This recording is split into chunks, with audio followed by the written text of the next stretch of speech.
જ્યારે દેશી છોકરાઓ રસોડાના મસાલામાંથી મિસાઇલ બનાવવાનું નક્કી કરે ને, ત્યારે કાં તો નોબેલ પ્રાઇઝ મળે અને કાં તો મમ્મીના વેલણનો પ્રસાદ. આ છે આપણી ત્રિપુટી.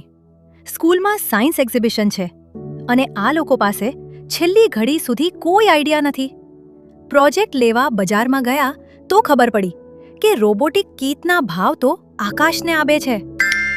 મિત્રો, આપણી પાસે બજેટ નથી પણ મગજ તો છે ને. આપણે બજારમાંથી નહીં પણ ઘરના ડબ્બામાંથી વિજ્ઞાન શોધીશું. અને આમ શરૂ થયો મિશન કિચન જુગાડ. સૌથી પહેલા નક્કી થયું કે આપણે બનાવીશું સ્માર્ટ વેક્યુમ ક્લીનર. સાધન શું? ખાલી ડબ્બા, પંખાની મોટર અને મમ્મીની નવી ગરણી. ચિંટુ, આ વિનેગર અને સોડા નાખવાથી સફાઈ થશે કે બ્લાસ્ટ? અરે ગોલુ, આ કેમિકલ રિએક્શન છે. જોજે, આખું ઘર ચોખ્ખું થઈ જશે. પ્રયોગ ચાલુ થયો. મોટર ફેરવી, પાઇપ લગાવી, પણ કચરો અંદર ખેંચવાને બદલે મશીને અંદરનો બધો પાવડર બહાર ફેંકવાનું શરૂ કર્યું. આખું રસોડું સફેદ થઈ ગયું અને પપ્પુ તો લોટના કણક જેવો દેખાવા લાગ્યો. પરિસ્થિતિ ગંભીર હતી. એક બાજુ વિજ્ઞાન ફેલ જઈ રહ્યું હતું અને બીજી બાજુ મમ્મી દરવાજે પહોંચી ગઈ હતી. ચિંટુ, મમ્મી આવી ગઈ, જલ્દી સંટારો આ બધું. ઉતાવળમાં ગોલુએ બોટલનું ઢાંકણું ફિટ કરી દીધું. ગેસ ઉત્પન્ન થયો. બોટલ ફૂલવા લાગી.